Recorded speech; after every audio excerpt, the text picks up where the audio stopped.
Bismillahirrahmanirrahim. Assalamualaikum warahmatullahi wabarakatuh. Puji syukur kepada Allah Subhanahu wa Ta'ala yang telah memberikan nikmat dan juga kesehatan sehingga kita dapat berkumpul bersama dalam proses pembelajaran online pada mata kuliah Kewirausahaan 1 yang diampu oleh Bapak Dr. Iswadi MPD. Sebelumnya, saya ucapkan terima kasih kepada yang terhormat Bapak Dr. Iswadi MPD dan semua sahabat-sahabat serta teman-teman yang mengikuti mata kuliah Kewirausahaan 1. Adapun topik yang akan kelompok kami bahas pada kesempatan kali ini yaitu mengenai bisnis plan.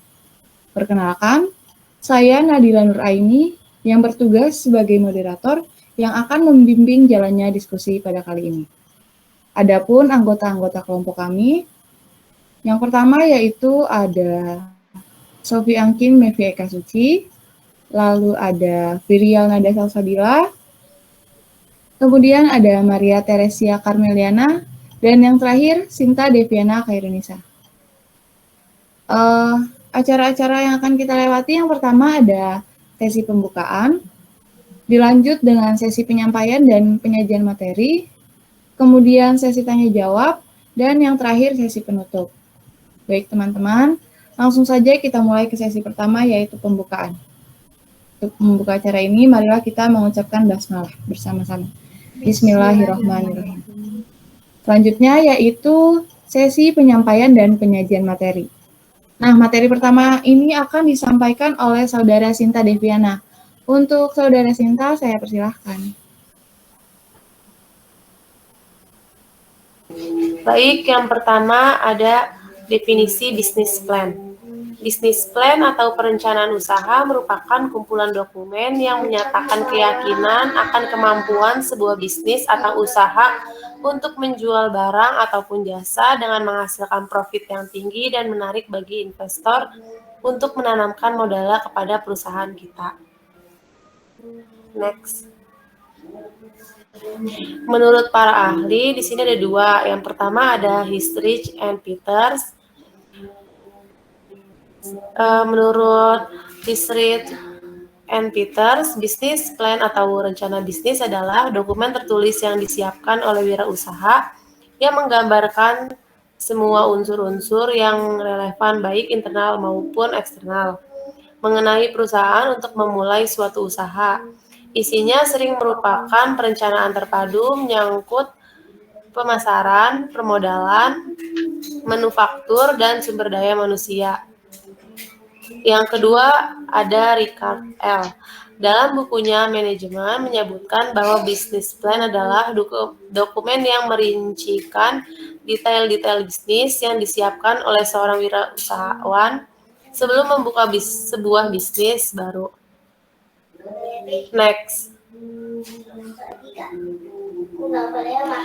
Yang kedua di sini ada arti penting perencanaan bisnis.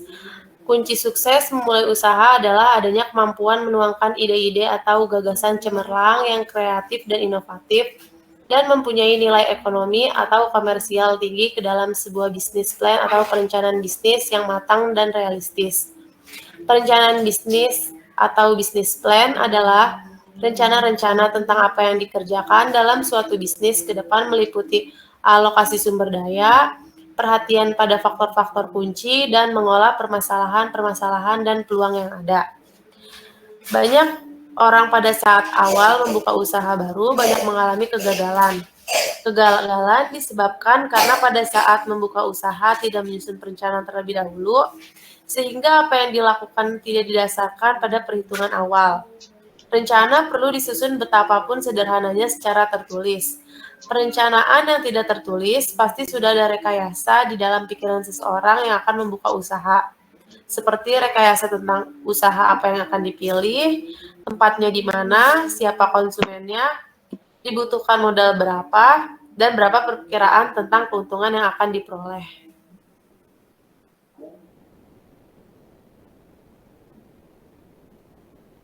Untuk materi selanjutnya akan dilanjut oleh Saudara Maria. Kepada Maria, saya persilahkan. Baik, terima kasih Nadila. Lalu yang berikutnya ada prinsip bisnis plan, yaitu yang pertama perencanaan usaha harus dapat diterima oleh semua pihak. Dan yang kedua, ada perencanaan usaha harus fleksibel dan realistis. Yang ketiga, ada perencanaan usaha harus mencakup seluruh aspek kegiatan usaha. Dan yang terakhir, ada perencanaan usaha harus merumuskan cara-cara kerja usaha yang efektif dan efisien. Yang berikutnya yaitu ada manfaat bisnis plan, yang terdiri dari yang pertama, membimbing jalannya kegiatan usaha. Yang kedua, mengamankan kelangsungan hidup usaha. Yang ketiga, mengembangkan kemampuan manajerial di bidang usaha. Yang keempat, sebagai pedoman atau petunjuk bagi pimpinan perusahaan di dalam menjalankan usahanya. Lalu yang kelima, ada mengetahui apa-apa yang akan terjadi dalam usaha. Yang keenam, ada sebagai alat berkomunikasi dalam usaha. Yang ketujuh, ada sebagai alat untuk memperkecil resiko usaha. Yang kedelapan, ada memperbesar peluang untuk mencapai laba. Yang kesembilan, yaitu memudahkan perolehan bantuan kredit modal dari bank. Lalu yang terakhir, ada sebagai pedoman di dalam pengawasan. Next.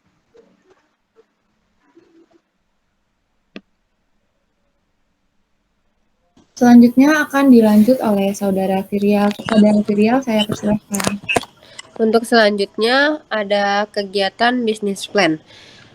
Jadi perencanaan atau usaha adalah sebuah selling dokumen yang mengungkapkan daya tarik dan harapan sebuah bisnis kepada penyandang, mengungkapkan daya tarik dan harapan sebuah bisnis kepada penyandang dana potensial. Jadi perencanaan usaha merupakan dokumen tertulis yang disiapkan oleh seorang wirausaha yang mengembangkan dan menggambarkan semua unsur yang relevan, baik internal maupun eksternal, untuk memulai suatu usaha. Di sini seorang wirausaha diharapkan mampu menggarap perencanaan usaha jangka pendek dan dapat merumuskan untuk mencapai sasaran dan tujuannya. Selanjutnya ada perencanaan usaha harus mencakup berbagai jenis kegiatan, yaitu 1. Ada mempelajari dan meramalkan masa depan usaha. Yang kedua, menentukan sasaran beserta fasilitas yang diperlukan dalam usaha. Yang ketiga, membuat program kerja dan perhitungan usaha. Selanjutnya, ada unsur-unsur penting perencanaan.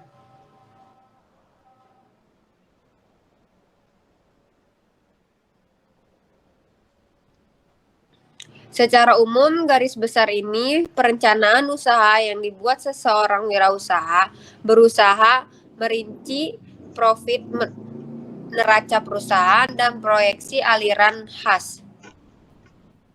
Sedangkan mengenai kedalaman dan rincian perencanaan usaha sangat tergantung pada luas tidaknya usaha. Oleh karena itu, dalam membuat perencanaan usaha diperlukan untuk memikirkan dan menimbang-nimbang serta memutuskan dan menentukan hal-hal berikut. Yang pertama, apa yang akan dikerjakan dalam usaha. Yang kedua, kapan pekerjaan usaha itu akan dilaksanakan. Yang ketiga, bagaimana cara mengerjakan pekerjaan usaha. Yang keempat, siapa saja yang ditugaskan untuk melakukan pekerjaan usaha. Yang kelima, di mana pekerjaan usaha akan dilaksanakan dan mengapa harus dikerjakan. Dan selanjutnya ada komponen-komponen utama yang ada dalam sebuah perencanaan bisnis pada umumnya. Yang pertama ada ringkasan. Ringkasan ini berisi gambaran singkat kira-kira 1-2 halaman, mencakup latar belakang proyek, penggagasan proyek, pasar yang menjadi sasaran, pengelolaan proyek sampai dengan kelayakan proses secara finansial, dan kelayakan proyek secara umum. Yang kedua ada deskripsi perusahaan. Deskripsi perusahaan berisi gambaran singkat profil perusahaan yang akan menjalankan proyek, misalnya aspek hukum atau legal dari bentuk badan usaha, serta atau histori perusahaan visi, misi, tujuan, sasaran, kepemilikan dalam perusahaan, dan lainnya. Yang ketiga, barang atau jasa yang diproduksi atau dipasarkan.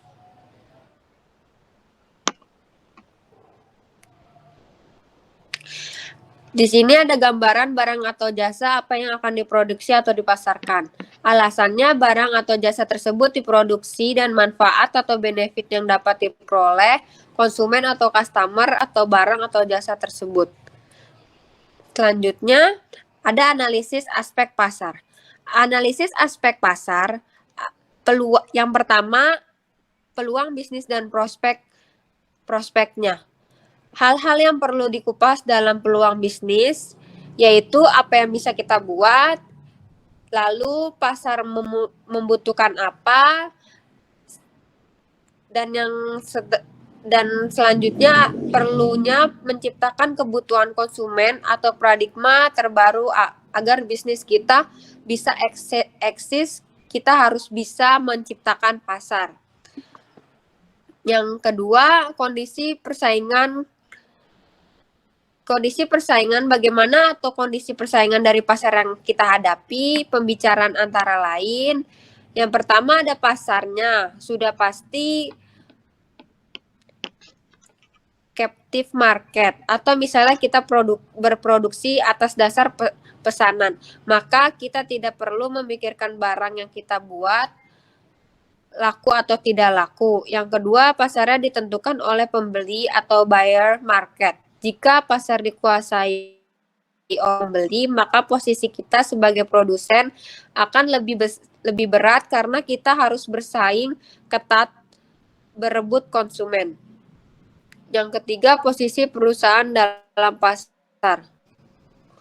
Posisi perusahaan dalam pasar ini dibahas, yaitu pasar yang hendak dikuasai atau target pasar berapa. Posisi dalam pasar atau positioning, apakah sebagai leader atau pemimpin pasar. Follower itu pengikut, atau disher atau pengisi truk atau relung pasar. Yang keempat, usaha-usaha pemasaran. Kita sudah mempunyai target pasar, maka agar target bisa mencapai harus didukung oleh usaha-usaha pemasaran. Salah satu bentuk usaha pemasaran bisa menggunakan bauran pemasaran atau marketing mix yang meliputi 4P. 4P itu ada produk, price, pledge, dan promotion.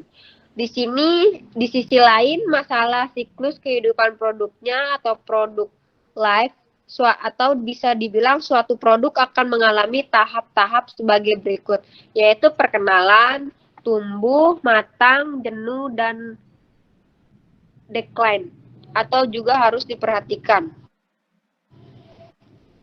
Selanjutnya ada analisis aspek teknik atau produksi. Yang pertama ada lokasi. Lokasi itu dekat konsumen atau dekat bahan baku. Yang kedua ada layout. Layout itu garis jika penggolongan mesin atau peralatan menggunakan urutan proses, produksi atau layout. Fungsi jika pengelompokan mesin atau peralatan atas dasar fungsi-fungsi yang sama diajukan satu. Yang ketiga ada luas atau skala produksi. Luas skala produksi ini bisa menggunakan pertimbangan keuntungan maksimum atau biaya rata-rata terendah. Yang keempat, pemilihan mesin atau teknologi yang hendak dipakai. Misal kayak seperti padat teknologi atau padat karya atau tenaga. Selanjutnya, baik, materi selanjutnya akan disampaikan oleh Saudara Sofi. Kepada Sofi, saya persilahkan. Selanjutnya, pihak yang membutuhkan perencanaan bisnis. Dalam dunia usaha, terdapat dua pihak yang berkepentingan, yaitu stakeholder yang berpengaruh secara langsung. Stakeholder ini terbagi menjadi dua. Ada external stakeholder dan ada internal stakeholder. Kita membahas internal stakeholder terlebih dahulu. Ada apa aja? Ada karyawan, pemegang saham, dan dewan direksi. Dan external stakeholder itu ada pelanggan, pemasok atau supplier, pemerintah, serikat pekerja, lembaga keuangan, lembaga konsumen, pesaing atau rival, kelompok khusus, dan yang terakhir, pihak berkepentingan lain. Nah, internal stakeholder terdiri dari 2, karyawan. Karyawan ini harus memiliki sumber daya manusia yang baik. Jika SDM-nya baik, maka akan sangat membantu dunia bisnis untuk maju dan berkembang. Yang kedua, pemegang saham dan dewan direksi. Kedua pihak tersebut adalah 2 bagian penting yang mengatur kegiatan atau jalannya roda perusahaan publik, di mana para pemegang saham memiliki kemungkinan untuk memengaruhi suatu perusahaan dengan hak suara yang dimilikinya sesuai dengan persentase dalam saham yang dimiliki. Kemudian, pihak eksternal atau external stakeholder. Yang pertama ada pelanggan atau konsumen. Konsumen dapat dibagi atau dibedakan menjadi 2, yaitu konsumen perorangan atau individu dan konsumen lembaga, perusahaan, dan bisnis. Konsumen membelanjakan uang yang dimilikinya untuk barang atau jasa yang dimiliki oleh perusahaan. Yang kedua, pemasok atau supplier. Membantu perusahaan untuk mendapatkan faktor produksi atau input untuk diolah menjadi keluaran atau output yang memiliki nilai tambah. Yang ketiga, ada pemerintah.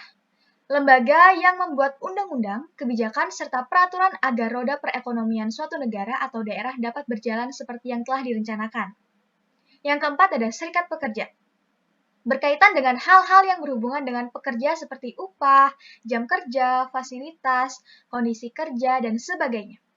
Yang kelima, lembaga keuangan. Contohnya seperti bank, asuransi, leasing, atau sewa guna, dan lain sebagainya. Nah, yang dapat membantu perusahaan dalam mengelola keuangannya. Yang keenam ada lembaga konsumen. Lembaga ini akan membantu konsumen dalam memperjuangkan haknya. Jika ada masalah antara konsumen dengan produk perusahaan, maka lembaga konsumen akan membantu konsumen. Yang ketujuh ada pesaing atau rival. Semakin kuat persaingan, maka akan mengurangi omset perusahaan, sehingga perlu secara terus-menerus melakukan pengembangan dan perbaikan untuk dapat menguasai pasar. Yang kedelapan ada kelompok khusus. Apa saja kelompok khusus itu? Ada kelompok sosial, kelompok pecinta alam, dan lain sebagainya. Yang terakhir, pihak berkepentingan lain. Memperhatikan lembaga atau organisasi lain yang berhubungan dengan bisnis yang dijalankan. Jika kita terjun ke dalam dunia bisnis atau rumah sakit, maka kelompok dokter, para medis, pasien, dan lainnya harus diperhatikan. Next. Nah, bagaimana membuat perencanaan bisnis yang baik? Dalam hal ini, perencanaan yang baik adalah sebuah proses, bukan hanya sekedar perencanaan. Next.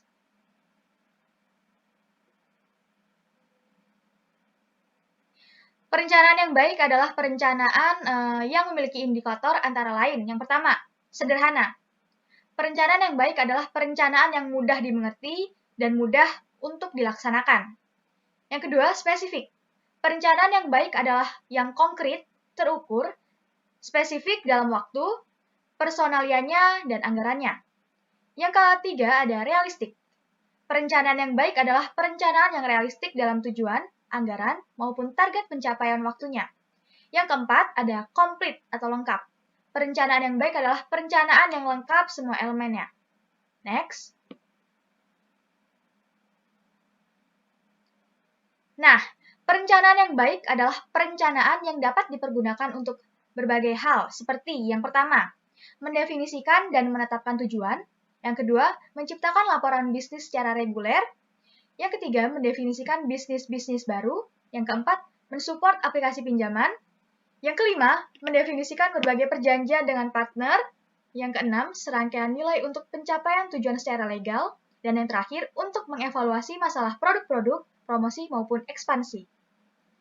Sekian presentasi yang telah dijelaskan oleh saya dan teman-teman saya. Selanjutnya akan saya serahkan kepada Nadila. Baik, demikian tadi presentasi dari kelompok kami. Untuk menyudahinya, kita ucapkan alhamdulillah bersama-sama, alhamdulillahirrahmanirrahim. Saya sebagai moderator, mohon maaf atas segala kekurangannya, dan terima kasih untuk perhatian dari rekan-rekan semua. Semoga apa yang kita sampaikan dapat bermanfaat untuk kita semua. Saya tutup. Wassalamualaikum warahmatullahi wabarakatuh. Waalaikumsalam warahmatullahi wabarakatuh.